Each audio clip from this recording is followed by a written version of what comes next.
Can't decide and torn between a romantic, comedy, action, or an indie film to watch for the weekend? Well.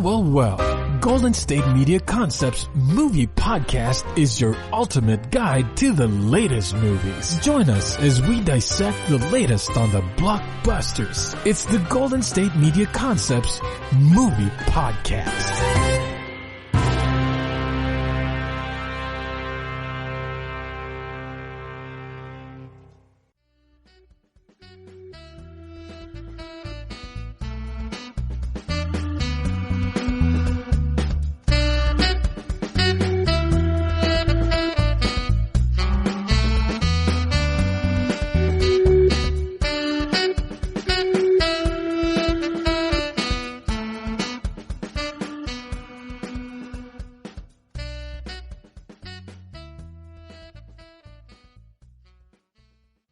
Hello, and welcome to the GSMC Movie Podcast, brought to you by the GSMC Podcast Network. I'm your host, Casey Baum.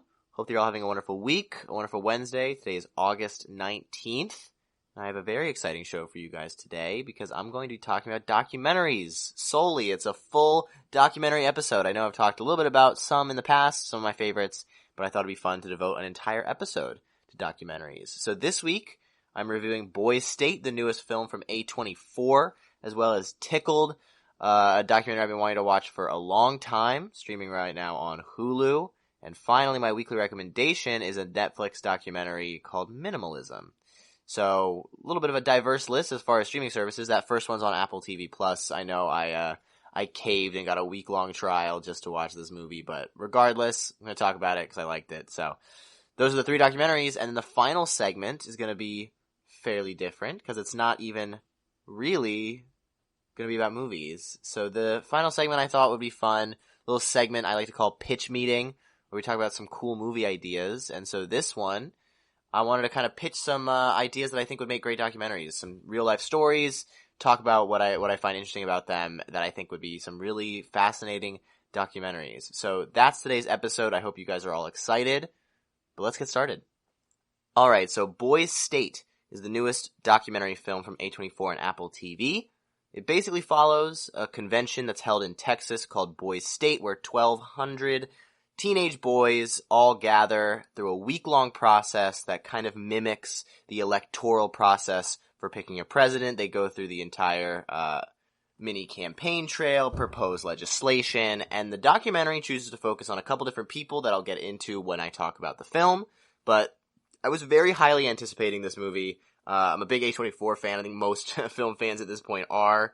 It also was a film that tackled masculinity, which is something that I'm obviously very fascinated in. And just the concept of, it's a pretty well-structured, week-long, concise documentary idea, and a lot of the trailer footage was very, very compelling. So I was really fascinated with this from the get-go. And I have to say, I was not disappointed. I thought this film was very, very, very good. There were a couple little issues that I had, but all of them were pretty minor. And so this is how I'm gonna review these is gonna be a little bit different. I said last week that I kind of want to keep it a little more casual anyway. And for movies like this, I can't, for example, talk about the screenplay or the acting or the production design because it's all sort of laid out there. But I can talk about story and characters, which is something that I find just as compelling. And in a sense, even though these are real people, we're really focusing on their character and how the filmmakers decide to build them up in regards to the movie. So with that being said, let's actually start a bit with the story. So it follows this week-long process, and it follows a couple different characters that get split up into two parties. So it's the Federalists and the Nationalists that are obviously supposed to mimic the two-party system. And so from a story theme standpoint, this film seems to be fairly critical of the two-party system, which is something that is kind of a growing sentiment, I think, over the past 50 years in the United States. And the film starts out with a quote from George Washington saying that the political party, I'm paraphrasing here, obviously, saying the political party system will be detrimental to the United States as a whole. And so that seems to be the stance that this film was taking. So I think it's pretty clear and probably pretty important to say that this film obviously does have a message and, in a sense, an agenda. I think it's pretty common that people will see a film like this and think it should solely be objective, or that it is solely objective, and I think it's important to understand that that is not the case. Very rarely is there a film that doesn't have a stance on something. I would probably argue that's never the case, unless you're filming something for like 72 hours and don't make any cuts, and just show what's happening. Obviously, the filmmakers are going to be making choices as to what they're showing us, how they're framing things in certain ways, and so they're going to have a clear message. And so this message seems to be definitely left-leaning, liberal-leaning, as well as somewhat critical of the American political system as a whole. And I think that's obviously very important to be critical of things and to think critically. And I also just think it makes for a much more compelling story. So I really enjoyed the message that this film took.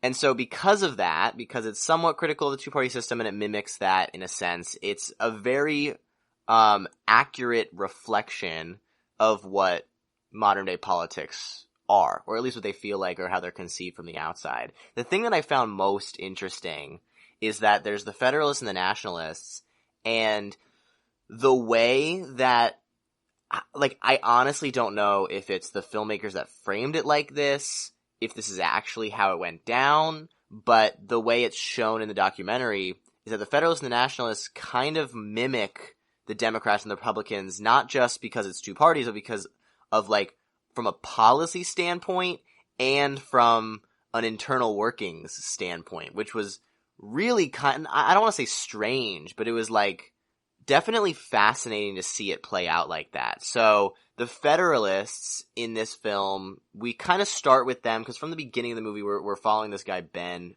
for a lot of it, and he's kind of our first window into the film as a whole. So he ends up working for the Federalists, or being a part of the Federalists, not working necessarily, but he's a part of the Federalists, and the Federalists' sort of agenda, their politics, are much more conservative, and they're kind of obviously talking about a lot of the things that conservative people like to talk about and their big ideas for that party, and they seem to be working pretty well together, and they want to push that narrative. Whereas I would actually say we follow the Nationalist Party more, because this is kind of like a liberal left skewing documentary, or at least that's sort of like how it seems. That's how I conceived it for sure. The people that get elected within that party seem to be much more liberal and have much more progressive ideas. And so that's sort of what it seems like the way that party's going. And then they start to focus a little bit more centrist so they can gain more of a vote, as well as there seems to be a lot of internal struggle within the party where some people want to be more so to the left, some people want to be more conservative, and I find that really fascinating because that's sort of how our two political parties work right now. The Republican Party kind of knows what they want to do. They've got their talking points and they kind of run with those. And then the Democratic Party is definitely got some internal struggles right now as to which side the party wants to go. They tend to focus more centrist, whereas Republicans tend to focus more on the right. And so that's kind of how they function in this documentary. And I consider that somewhat strange because of the fact that these are kids with kind of no rules in a sense. There's obviously the rules of the party system and how people are elected, but they say at the beginning of the movie, you don't have to introduce legislation that is like reflective of what's happening now. You can introduce any kind of legislation. So the reason this film was made in the first place is because the directors had heard about it in 2017 when it made national news because the boys' state, one of the parties, I forget which, decided to secede, and they voted to secede from the Union as a Texas state. And so you can kind of introduce any kind of legislation you want, and even still, the parties end up going one way or the other. So I thought that was a really fascinating aspect that makes it way more reflective of modern-day politics than I think the filmmakers probably even intended from the beginning. Because of that, this will also go along with the characters, but I think I ended up being a lot more invested in the stakes of the film, which actually there are really phenomenal stakes in this film. And I think part of the reason I was so invested is because it's so reflective of what's happening now. So I already feel emotionally invested because I'm emotionally invested in what's going on sort of in modern day America. And so I can kind of portray that onto the film and get even more invested into the movie. But also a lot of that comes from the characters. And the characters have some really solid arcs in this movie. So, again, I want to say characters. I'm going to keep saying that because even though they're real people, there's editing involved in the filmmaking, and they're showing certain things. So they're obviously building a type of character that we are supposed to perceive. So I just want to get that out of the way. Before I actually move on to the characters, though, I want to say a couple more things about the script and the story. The quotes in this movie are unbelievable. So, like, it is so quotable, and I don't know how the people who edited this trailer, like, picked which ones to use, because they're all so poignant and reflective of both the character and the story and the themes. So, I thought the quotes in this were great. The choices of what happened there was awesome. I think the one downside, this goes a little bit with editing. Actually, all of this kind of goes a little bit with editing, but the one downside, I think there were a couple major points within the story, not necessarily the theme, but the story itself that get introduced a little bit late. There's one that sticks out to me the most. I'm not going to spoil it because it's a little bit of a spoiler, but it gets introduced about with 20 minutes left, and I think it's more important and definitely sways how you interpret the ending and how unexpected or expected the ending is. So I would have wanted a little bit more explanation as to what happened there, but regardless, I'm glad at least it was brought up and addressed for a little bit, but I would have wanted there to be a little more foreshadowing there. So the characters themselves. I said we start with Ben. He's a Federalist. He's a bit more conservative. He's such an interesting character in this movie because he's like, when they go to his testimonial, he's like lying down, and you can tell that he's really comfortable and chill with this whole political system, and he talks about how bipartisanship isn't winning anybody any elections. So it's like pretty accurate, and he definitely knows what's going on, and he's able to use that to his advantage because he becomes the party chair for the Federalists. And that's also a fascinating character moment because he wanted to become governor. So governor is the highest position that you can be elected in this boy's state.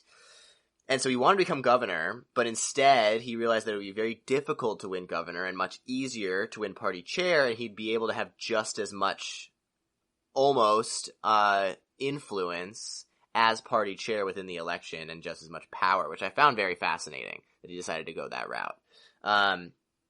So we focus a bit on the Federalists, but mostly we focus on the Nationalists. We focus on Ben there. The person running for governor within the Federalists is named Eddie. We actually don't get any testimonials from Eddie, and we follow him a little bit within the back kind of third act of the movie. But I would have wanted to follow him only because we follow more of the Nationalists, and although obviously this film has sort of a message and they're not trying to be impartial, I would have wanted a little bit more equal representation there, just because we do follow the gubernatorial candidate within the Nationalist Party. That being said, the choices of which characters to follow is very diverse as far as like thought goes and their ideas, and I think that's really fascinating. So on the Nationalist side, we mostly follow Stephen, who is one of the gubernatorial candidates. I'm not going to spoil who wins that election because we actually follow the inside election for that within the Nationalist Party, and we mostly follow Stephen and a guy named Robert, and Stephen kind of plays a much more liberal, empathetic character. You can tell that he really cares about what's going on, but he also has a really good command of a room and knows how to work a crowd. Whereas Robert is a bit more conservative, but is willing to kind of undermine some of his ideals to get elected. He's very likable because of the fact that he's just very charismatic, very energetic. And so seeing them juxtaposed to each other, it seems as though the film wants to kind of frame Stephen as sort of the up-and-coming progressive way that politics work now, that a lot of politicians want to go. So think like Bernie AOC, something where it's like mostly focused on their ideals and their character and their kindness, as opposed to sort of this performative aspect of what politics has been and still is, which is sort of how Robert is framed, which I found very fascinating. It also follows Renee, who's the only black student that we follow in the documentary, and honestly, one of the only black students that we even see. He says for one of his quotes is that he's never seen so many white people. So that was kind of a funny little quote there. But we follow him, and he's the party chair, and he talks a lot about how he wants to get some bipartisanship and be much more centrist, but also wants to just get the job done, and he wants to focus on winning. And so I really like how his arc is mainly focused on coming in almost naive. He knows what's going on, and he knows how to respond to things, but definitely a bit more, I guess naive to human character and how, like, politicians are going to perform regardless of their ideals. So it's definitely interesting to follow him. I found all the characters very fascinating. They do a really great job of spacing out who we're interacting with at a given time, so we really get to understand all four of these main characters. It's a very, like, emotional, empathetic portrayal of all of them. There definitely is a point, all kind of happens in the third act as well, that you can kind of see them framing a character as an antagonist versus a protagonist, and that definitely comes with some of the filmmakers' nonpartisan ideas. And I don't know how much I enjoyed that. I would have wanted it to be a bit more objective, but obviously that's very hard to do, particularly in a very politically driven documentary. So this film is what's called verite filmmaking, where it's a French word, and it's kind of like a fly on the wall, where they're not, deciding not to really kind of overtly tell you the story. They just want to show you, and that's like, here's what's going on. And I think sometimes that can be mistaken for, like, here's everything, we didn't do any editing, we don't have an agenda. And a lot of the testimonials serve as sort of like pseudo-narration for a lot of what's going on at a given moment.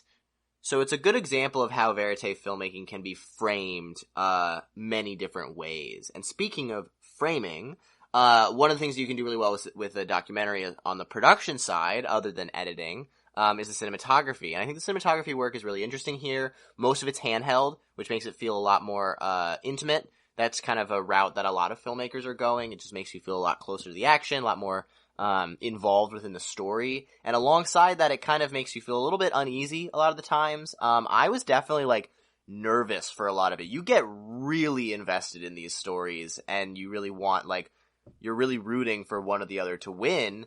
And, like, you really care. I was getting, like, anxious throughout a lot of it. And so I think a lot of that comes down to the filmmaking, or the cinematography, excuse me.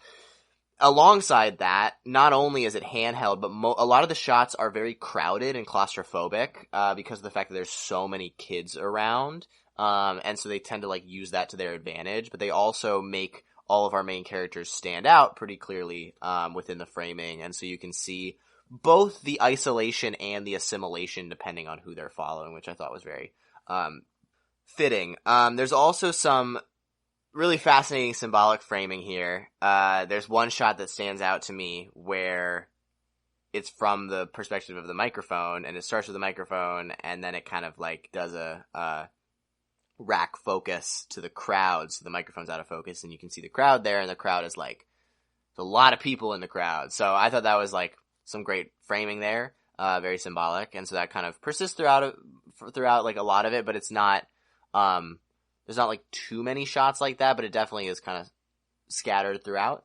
But mostly I like how shaky and crowded a lot of the cinematography is. The editing I thought was really nice, because of the fact that we're bouncing between characters so often. I really like how well spaced out it is. It's really well paced in that sense. There are some moments that feel a little bit slow to me, especially because of how fast-paced this camp probably is. It's like a week long in its entire electoral process. So sometimes I would have wanted that maybe to be a little bit faster. But overall, I think it's paced really nicely. You can really tell where the structure is. You can see a very clear midpoint, very clear 3 acts. The testimonials are also intercut really nicely. They don't like cut off a scene in any way. They don't feel abrupt. They always feel very natural as to when they're coming in. And we also have a good understanding of who each character is when we're seeing a testimonial, particularly early on. And I think a lot of times the bouncing around so much, particularly during the election, adds to the tension, and how tense a lot of it is. And I mentioned up top, there's like 1 or 2 story reveals that I would have wanted maybe earlier, but that's kind of it as far as the editing goes. As far as sound goes, there's some really cool song choices, I think, that just like work really well within the story. The score itself is pretty minimal, but it's also fairly resonant, and it serves really well as a nice backtrack, but you really don't notice it at all. It doesn't stand out in any way. But that's a lot of the production aspects, and I have kind of brought up multiple times how I think the directors have a very clear vision, and they're very focused in that vision. They know exactly what kind of thing they want to say based on the story that they've gathered. And even though they kind of frame these protagonists, antagonists sometimes, you kind of need that in an emotional story, that this obviously is for a lot of it. So you can argue as to whether or not you wanted the person to be the protagonist or antagonist overall. But I do think that regardless, there's a good amount of empathy within kind of everybody being shown, and they really do get a chance to speak for themselves a lot of the time, and so you do get a good understanding even if you're not necessarily rooting for them. So I really liked Boys State. I think it's super reflective of modern day politics, so if you're interested in that, I would definitely check it out. It's really fascinating. A little fun fact, they mentioned this kind of in the beginning of the documentary, but Boys State has definitely bred a lot of politicians in the past. So like Cory Booker, Bill Clinton, Dick Cheney all went to Boys State, a very diverse list of politicians as far as their politics go. But so kind of like talking about it as a reflection of both modern day politics and then looking for the future as to what this might mean for the future of politics. All these kids seem to have some very bright futures ahead of them. So I really liked Boys State. I think it's a really great documentary. I'm going to give this one a soft 9 out of 10. Maybe a strong 8, but I'm going to sit with a soft 9 for right now. It definitely has a lot of great things going for it. There's like 1 or 2 minor things, but I had some really high expectations and it didn't disappoint, which is always a good thing. So that's Boys State. Did really enjoy it. Can highly recommend it. And there's not a lot of movies on Apple TV. So if you're willing to like not watch any of the shows and not get invested, I'd recommend a week-long free trial. Just don't forget to like cancel it if you don't want it. But there's only this one and Greyhound right now, which I'll review Greyhound next week since I have the subscription. So don't it's a little bit of a sneak preview for next week. But we've still got like 2 more movies to review for this episode. So we're gonna review those in just a little bit. But for right now, we're gonna take a quick break. Want to know the latest and hottest music hitting the airwaves? Don't be left out. Listen to the Golden State Media Concepts Music Podcast. It keeps you on the loop with everything you need to know from pop, rock, hip-hop, and the top 40. And we'll throw in news of your favorite artists, concert and tour dates, and so much more. Listen no further, because this is the gold standard in music podcast.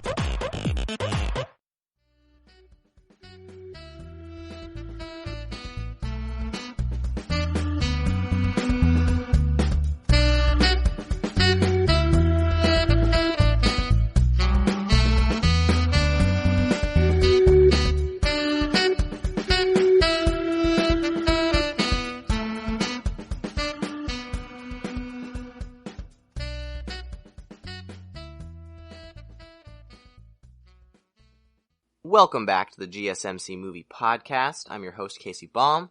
If you're just tuning in or skipping around a little bit, I have just given my review of Boys State, the newest A24 film. I'll now be talking about Tickled, a documentary from 2016. Then I'll be talking about my weekly recommendation, which is a documentary called Minimalist. And then make sure you stay tuned until the very end of the episode, where I talk about some ideas for documentaries that I think would make some really interesting documentary films. But right now, we're talking about Tickled. So this is a documentary that you may have heard about. It's a relatively famous documentary. It's streaming on Hulu right now. But it's one that I'd been anticipating for a little while. I was curious. It's definitely a very interesting story. It basically follows a New Zealand reporter who just happens to stumble across the world of competitive tickling as a sport. Or competitive endurance tickling, I think is what it's called. And so he decides to investigate it after a relatively hostile interaction with the parent company of the league itself that's publishing all these videos, and kind of goes on a deep dive for it and gets pretty invested in the world of it all, and kind of ends up being more of a character study on a specific person who I won't necessarily spoil right now because it kind of goes back and forth as to who we're following throughout it. But I was curious about this movie, and I had relatively high expectations. I'd heard good things about it, and I have to say, I didn't like it quite as much as I wanted to. It's not bad by any means, but I personally think that a documentary is kind of two things. Like, it automatically gets a good, 5 rating if the story is good. If you pick a good story, and don't, ruin it halfway through, already 5, but then the other 5 has to come from some really good filmmaking. And I really don't think the filmmaking here is quite as solid as it should be. So the journalist that it follows is named David Farrier, and this is also his first film, full feature film. And I think a lot of it comes from that, where I don't think all of it is all that strong, because he had definitely done smaller things in the past, like television appearances or short film deep dives, that kind of thing. And I think the long-form narrative didn't work quite as well for his style. I also think that because the story evolves so much, there are moments where there's pretty, not unexpected, but just changes in the story that don't work very well because of the fact that there's no real foreshadowing. And I can't say that it's a twist, even though it's unexpected. There's no way you could have even conceived if that's the route they're going for, even from a tonal perspective too. So I think there's a lot of filmmaking issues here, but let's start with the story. So the story here is very strong. It's very fascinating. From the beginning of the movie, he focuses on this tickling thing and a fairly odd premise right out the gate. And then he decides to email them saying, can we do a story on this? And he gets a very hostile response, shaming him for being a gay reporter. And so he's like, all right, I think I gotta dive more into this. And then there's lawyers and lawsuits going on. And so the story is really interesting. And there's some really great evolution as to how the story goes. So if you are like most of us during quarantine and watched Tiger King early on, I would say it's a similar kind of arc like that, where it starts out as one thing and you're like, oh, this is pretty crazy, and then it ends up being even crazier by the end, and it's also a very just different story. That's a lot of it.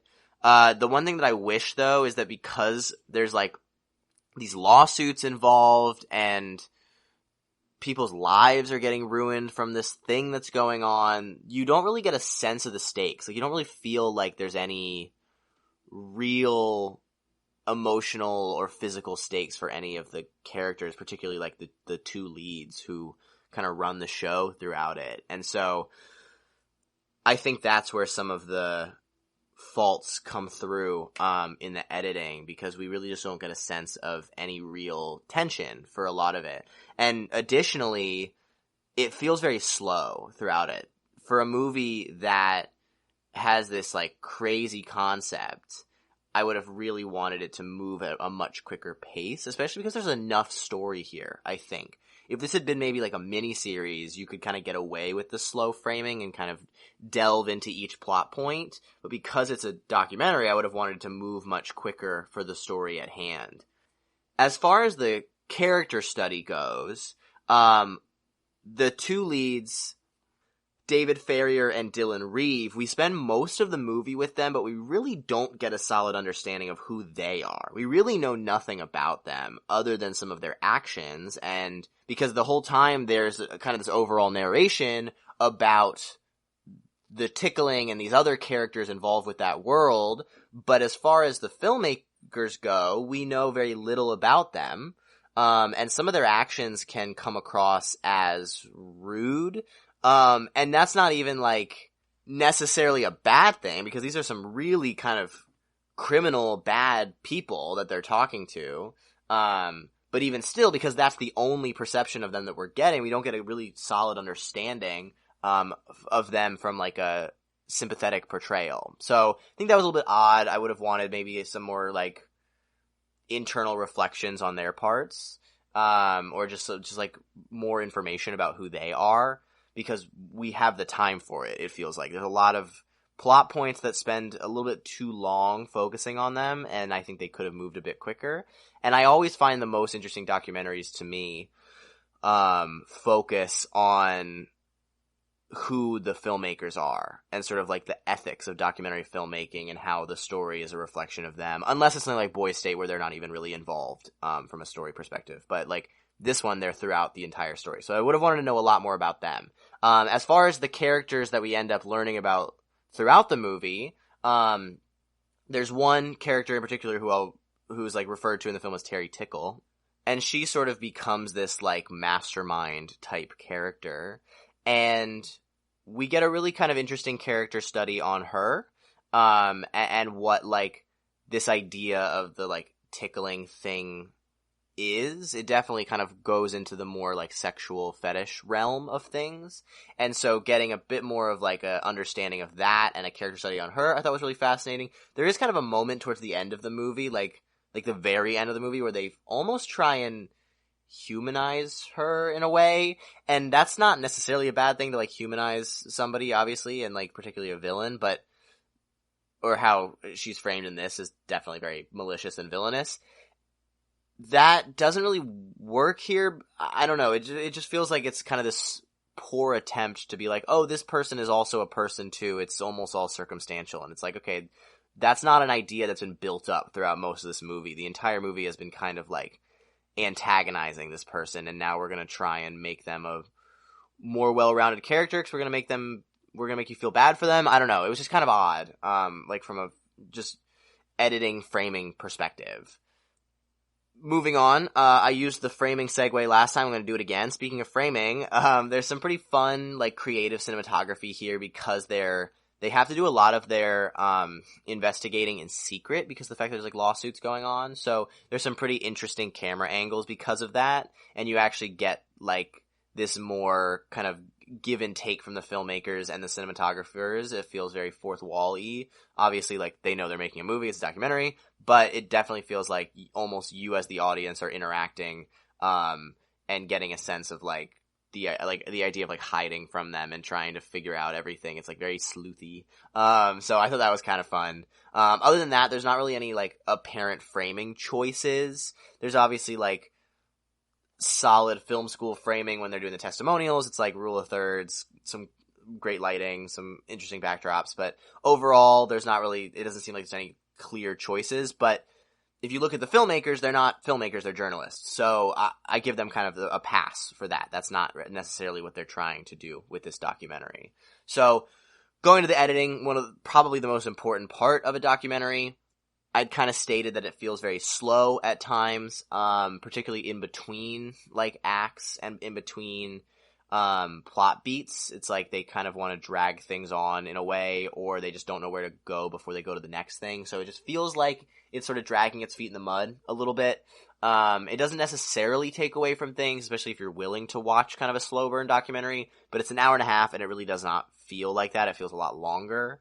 The other thing about the editing, it just doesn't really feel focused to me tonally. Because of the fact that the story changes so much and there really is no rhyme or reason as to where the story goes from like a foreshadowing perspective. Because the thing about that is that if you're making a documentary, you don't know where it's going to go. But once you're editing the documentary, you have all the footage and you can kind of start your movie off framing and foreshadowing what's going to happen later on, just from like a story like device. And it doesn't feel like there's any of that. There's kind of a pretty big reveal at the very end of the movie that is something that kind of happened in the beginning, but they don't really focus on it in the beginning. And I would have wanted that to happen more. I don't know, maybe come back to it a little bit more often. So that was just kind of odd for me. It just doesn't feel all that focused. And that kind of goes along with the directing. The other thing that I thought was a little bit strange is that the film feels very judgmental in like, but not in the way that it should. So it's talking about this thing that's going on, this like tickling thing, and it becomes more focused on a specific person. And obviously the way that the story plays out, the person is not a very good person. Like they just are, they've done a lot of bad things. And so there's really no need for the film to judge them. Their actions do that for them. But so it's kind of okay that the filmmakers do that though. Like judging that kind of a person, that kind of a character is like warranted. That makes sense. But there's a moment kind of halfway through the movie that lasts like, I don't know, 5 or 6 minutes from like a specific scene. And it's delving into the world of like tickle fetishism. And this part really stood out to me because the film really should be about how one person's actions can affect so many other people. And when they're talking to this one person who is like open about his fetish, and then describes it and shows it for the film, that should have been treated, I feel like, with a lot more empathy, because it's really not about that. It's not about the fetish. It's about what that fetish like means to one specific person, the amount of power that goes along with it, which is kind of like, that's how a lot of fetishes work, ultimately. I apologize if this is not quite as family friendly as you would like, but that's sort of the nature of this documentary. But what I'm trying to say here is that this bit where it's the person describing it as well as presenting it is framed fairly judgmentally. There's a kind of a musical sequence where he's showing what this kind of act entails, and the way that it's framed is from like a low angle, and there's a lot of like smiles that seem very like coded in a way to treat it as much more like villainous and judgmental. And what two consenting adults decide to do in their spare time to bring them joy is fine, as long as it's not hurting anybody. And I think the film kind of strays away from like criticizing one person's actions because of this one thing, and decides to criticize everybody who enjoys one thing, which it just shouldn't be like that. It feels very much like you're bad if you want to do this. The people that do this are weird. It's kind of marveling in the oddity, very freak show-esque. And so I would have really liked that to be framed differently, and I think that kind of persists through a lot of the film, where it should be much more focused on one person's actions, and how that's affected so many people, as opposed to like criticizing an entire thing that if two people consent together to do it should be okay. That's kind of what I'm trying to say. I don't really like how that was framed. It feels very judgmental. So because of all that, I'm going to give this movie a solid 6 out of 10. It's still enjoyable. It's still interesting to learn about. There's a lot of filmmaking choices that were made that feel very odd to me, and sometimes even poor. So that's Tickled. It's on Hulu. I would definitely recommend the other 2 documentaries I'm talking about in this episode, but if you're curious about the topic, I would recommend you check it out. So next up is my weekly recommendation, which is a documentary called Minimalism, one that I watched over quarantine very recently. And then finally, we're going to talk about just some cool stories that would make some really interesting documentaries. So that's the episode, and right now we're going to take another quick break. Tired of searching the vast jungle of podcasts? Now listen close and hear this out. There's a podcast network that covers just about everything that you've been searching. Hey! The Golden State Media Concepts Podcast Network is here. Nothing less than a podcast bliss with endless hours of podcast coverage. From news, sports, music, fashion, cooking, entertainment, fantasy, football, and so much more. So stop lurking around and go straight out to the Golden State Media Concepts Podcast Network. Guaranteed to fill that podcast itch. Whatever it may be. Visit us at www.gsmcpodcast.com. Follow us on Facebook and Twitter, and download us on iTunes, SoundCloud, and Google Play.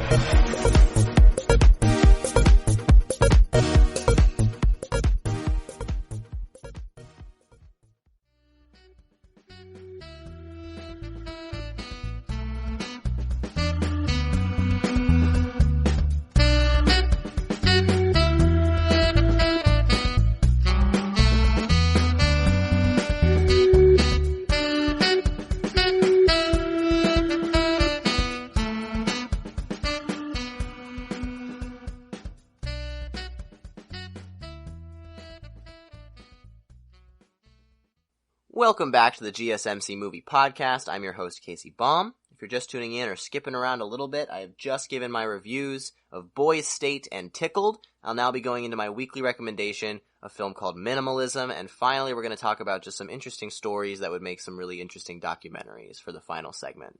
So right now we're talking about Minimalism, or, little tagline, a documentary about the important things. So this film follows primarily two people, Joshua Fields Milburn and Ryan Nicodemus, who are founders of a company called the Minimalists, and it basically entails their book tour about, they have a book about minimalism, and they're going cross-country to talk about it, but it also just talks about the idea of minimalism as a philosophy. So, minimalism is really nothing new from a cultural perspective, just slapping that name onto it as a way to kind of stray away from the very Western ideals of consumerism and things like that. Minimalism is very focused on stripping away many aspects of your material life to enhance your sort of physical, emotional, spiritual life. And very clearly, if you've done any sort of research or education on history and spiritual backgrounds, this is nothing new at all.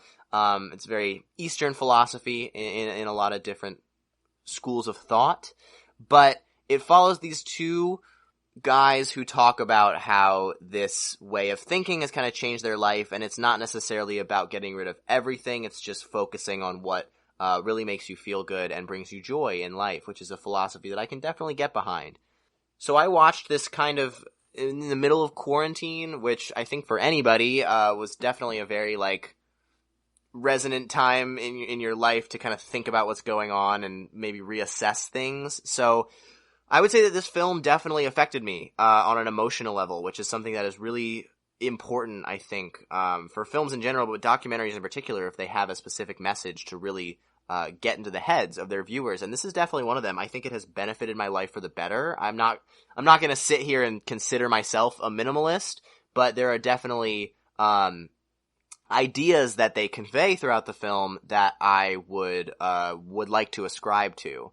And so I think that the film does a really great job displaying those themes and then the emotions that go along with it and how that can really benefit people. So I really enjoyed this movie a lot, and I think it was very resonant for me. So starting with the story, I think what's fascinating about this is that it overall has a fairly weak story. It's only focused kind of on the theme of minimalism and explaining what that is, but the story itself is following these two guys on their book tour, which is nothing all that interesting. In fact, it's not even all that apparent through some of it. But it is a really nice through line. It creates a really useful story device that the filmmakers can kind of go back to whenever they need to. It's they go on a lot of tangents to kind of explain what minimalism is to different people, and so when they're kind of done with that, they can then go back to the book tour, check in with our main guys, and then go to the next tangent, which I thought was really nice and works in a really, really nice kind of narrative way.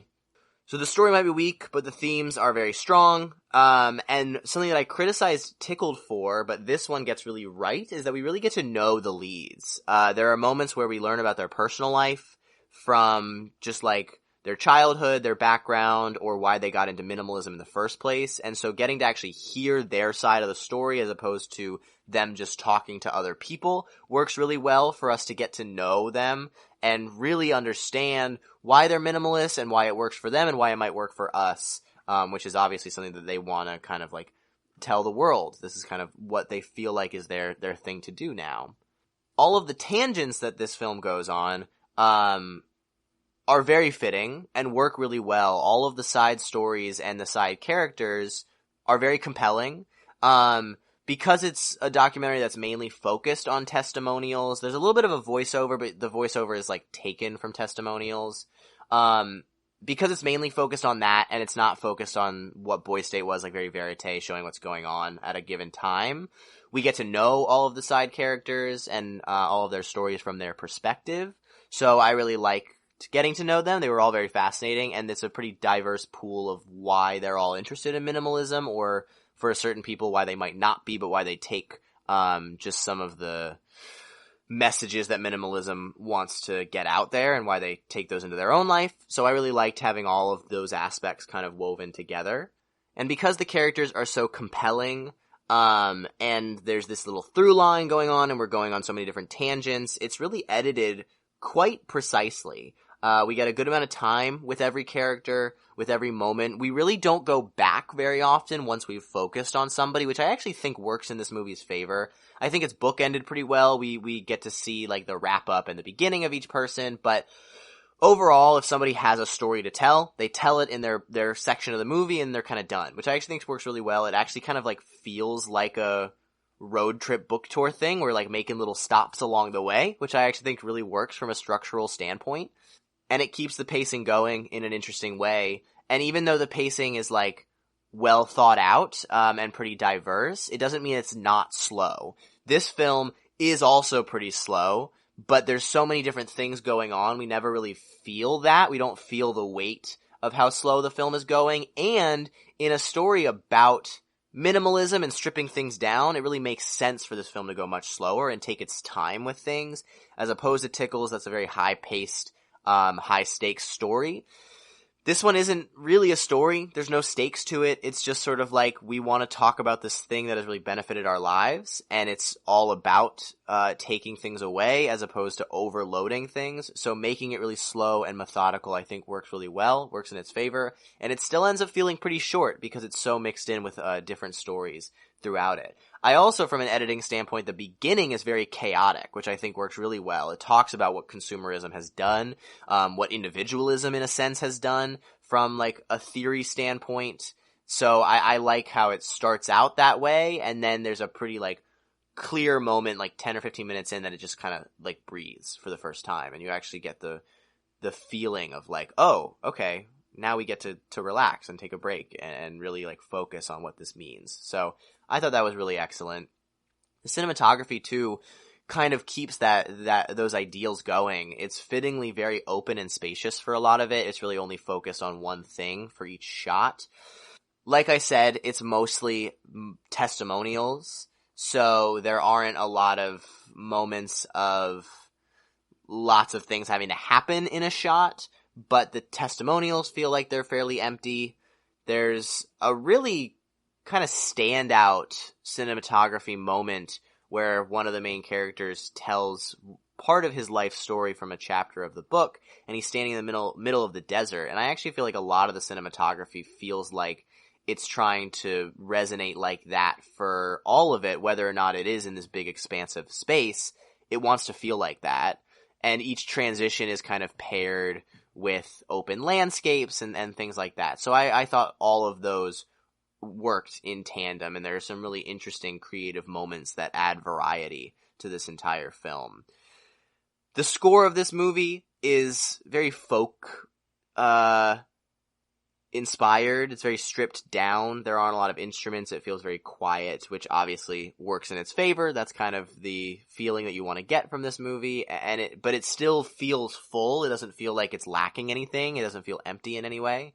It feels like that's sort of all that's necessary, and therefore that's all that they're going to use, which is kind of the entire message of the movie. So from a directing standpoint, there's a really clear idea that's focused and bleeds through in every aspect of the filmmaking. So the entire movie feels focused, which is really great. And I also think that there's just such kindness in this movie. I love films like this where every character is treated with empathy.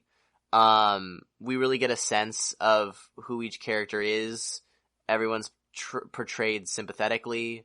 Nobody is judged from a filmmaking standpoint. All the framing feels like it's what each character deserves, unlike that scene in Tickled that kind of rubbed me the wrong way. So I think the directing really here is really great. And so I think this film is really, really strong. I really like it. It has a very clear message, although it doesn't really have like a story or an arc or the arc kind of comes from like what minimalism is. The arc is almost for the audience, which is really kind of cool. There is no real arc for the main characters, but getting to know them I thought was really nice. I just think that all of the aspects of this film work really well together, and it creates a really cohesive, really kind of like enjoyable, warm watch. So I think this film is really great. It's pretty underrated. I'm going to give this one a strong 8 out of 10. I thought it was really well made. So that's Minimalism. I would highly recommend you check that out. It's streaming right now on Netflix. And stay tuned for the next segment where I talk about just some really fascinating stories that I think would make some even more fascinating documentaries. But right now, we're going to take our final break. Watching TV has changed over time. Streaming has become the new norm. That's why Golden State Media Concepts television podcast dives headfirst to the world of cord cutting. Want to be on the loop of what's hot in Netflix? Or if it's not a preference, what about original shows in Hulu? We've got you covered. Join us as we fill in the blanks and talk about movies to stream and what show you should be binging. This is the Golden State Media Concepts television podcast.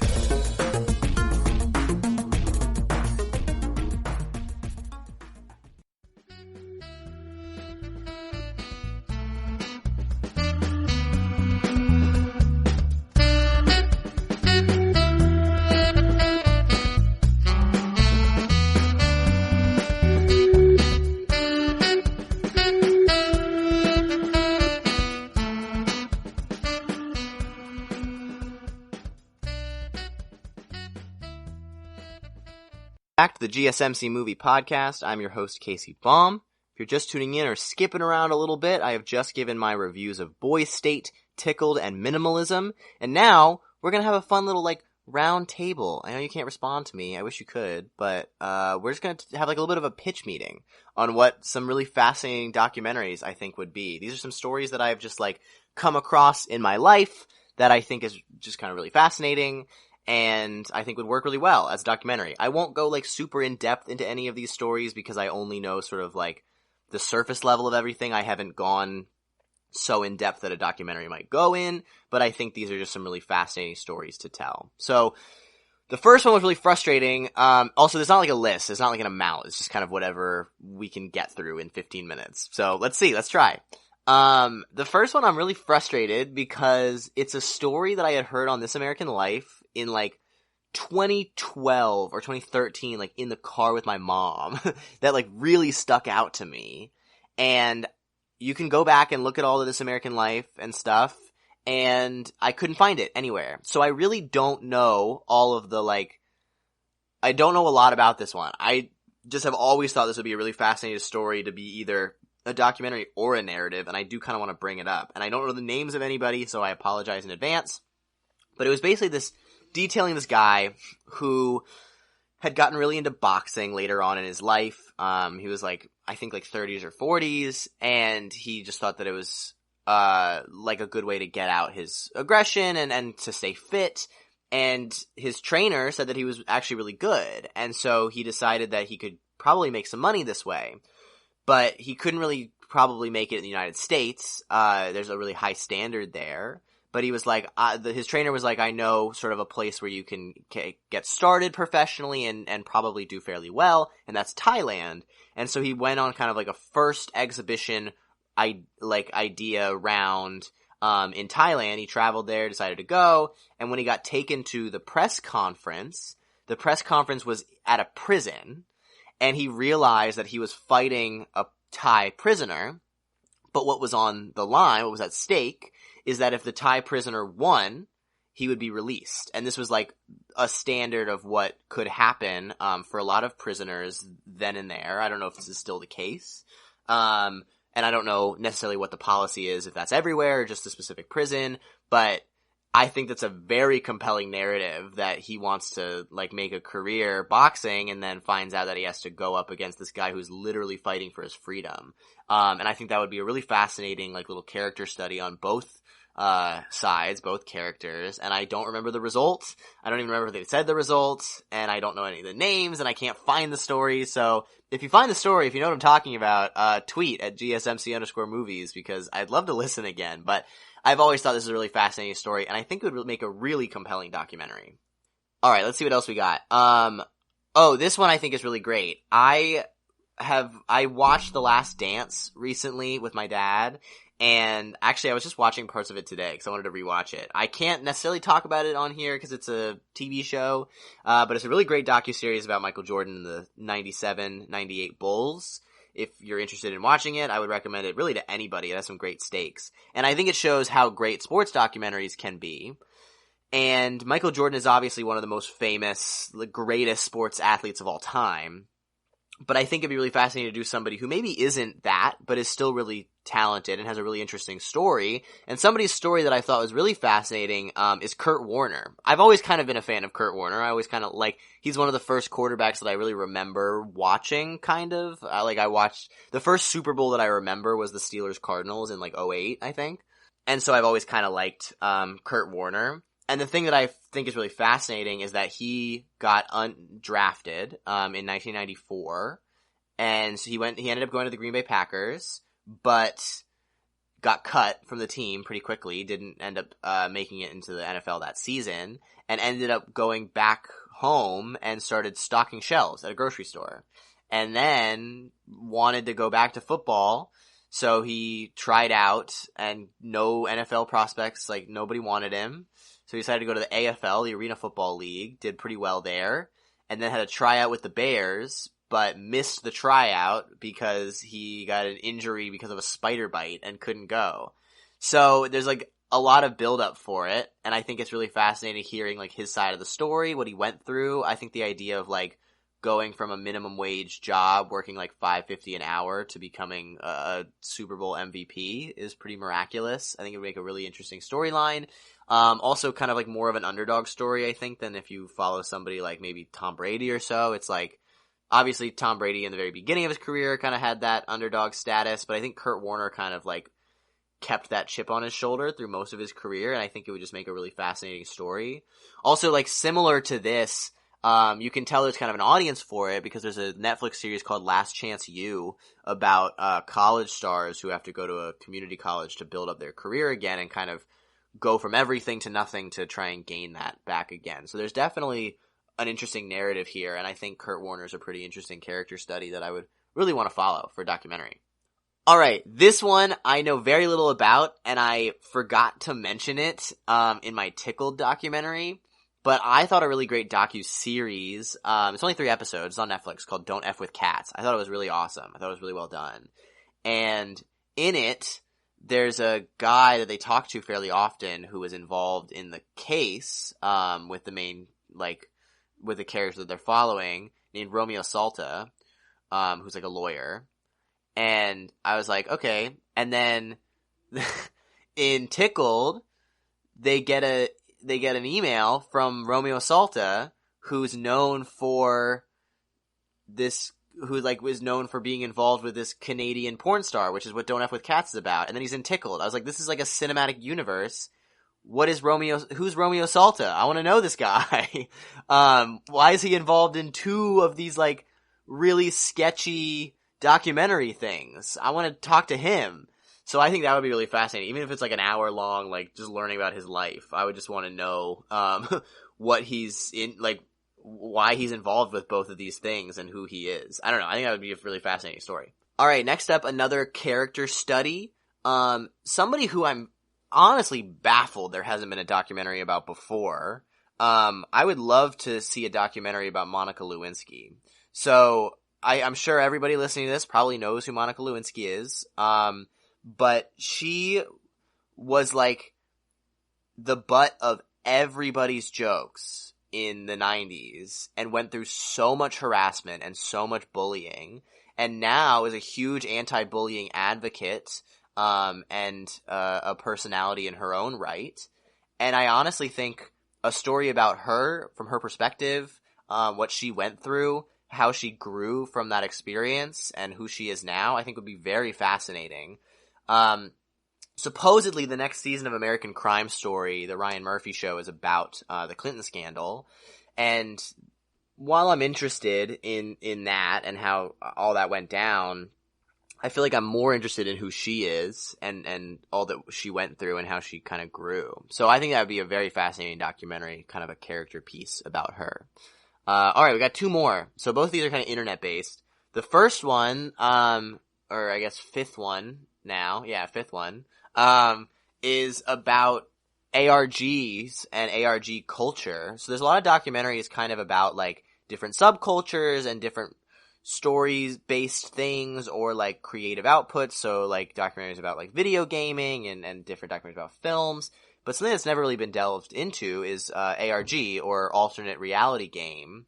So that's kind of, I've been very fascinated in it for a very long time. It's basically this kind of scavenger hunt, this story that unfolds throughout multiple different platforms online.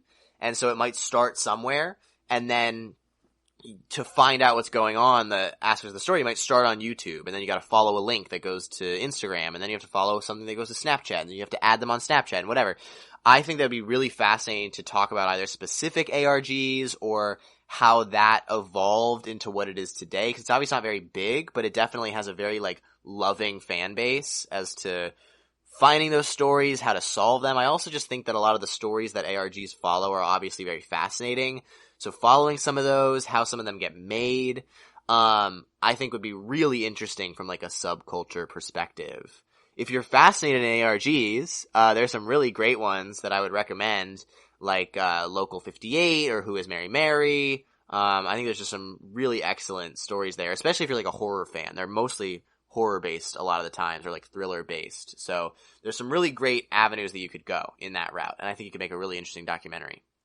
Alright, the final one is something that some of you may know, some of you may not. I didn't really know all that much about, but is really kind of like morbid but still kind of fascinating. And there's a specific route that I think this documentary should go if it's done.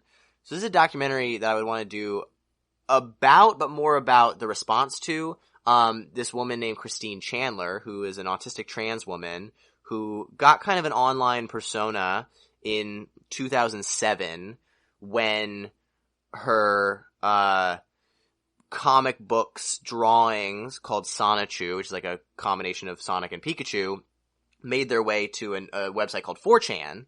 And at the time, she was male presenting, but a lot of the comic books talked about sort of like not being able to find love and romance and whatever. And so a lot of people on 4chan, I think, either like related to it or wanted to attack it, talking about kind of incel culture, and latched onto it. And she ended up becoming this victim of internet trolling, like the longest case of internet trolling, because she was so willing to talk to people. And a lot of the people that she talked to like betrayed her trust and made fun of her and documented her life in sort of this like weird revenge cringe culture thing. In fact, the people that do this are known as Christorians, and there was so much stalking and harassment, and like documentation involved that some just internet historians or internet researchers have come to the conclusion that Christine Chandler is the most documented person in human history. Like, in recorded history, this is the person that has been documented the most, that we as a collective culture can research and know the most information about, which is unbelievable. It's really just very difficult to comprehend what she must have gone through, and because obviously she has gone through all this and been the person documented, focusing on her may be too stressful, too taxing for her after all of the things that she's gone through. But obviously still attempting to get her side of the story, because a lot of most of what's been documented is not shown through a very like empathetic lens, much more judgmental about her, and not really like willing to understand her in any way or become friends with her like that. So that's one side of the documentary, but really focusing on the people that did this and like why and how, getting into like internet culture and how it can be so toxic.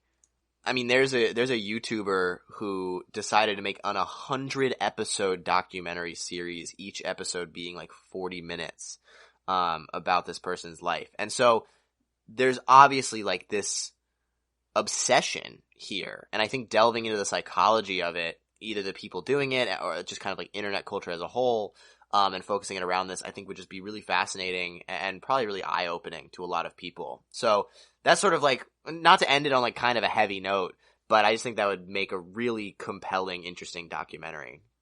So that's the documentary episode. I hope you liked it. I probably want to do this a little bit more frequently in the future. Maybe once a month I do a documentary episode. I know there's a couple documentaries coming out in the near future that I'm very excited about, so I can do some more, and I have other documentaries that I've been wanting to watch, and definitely some documentary recommendations, but I hope that you enjoyed this episode. I definitely enjoyed making it, and as always, thank you so much for listening to the GSMC Movie Podcast, brought to you by the GSMC Podcast Network. I would like to ask you to please remember to subscribe to the show and leave us a nice review, because that really helps us. Also, if you can, follow us on Facebook, Twitter, and Instagram. I have been your host, Casey Baum. Thank you, and have a good one. You've been listening to the Golden State Media Concepts Movie Podcast, part of the Golden State Media Concepts Podcast Network. You can find this show and others like it at www.gsmcpodcast.com. Download our podcast on iTunes, Stitcher, SoundCloud, and Google Play. Just type in GSMC to find all the shows from the Golden State Media Concepts Podcast Network, from movies to music, from sports to entertainment, and even weird news. You can also follow us on Twitter and on Facebook. Thank you, and we hope you have enjoyed today's program.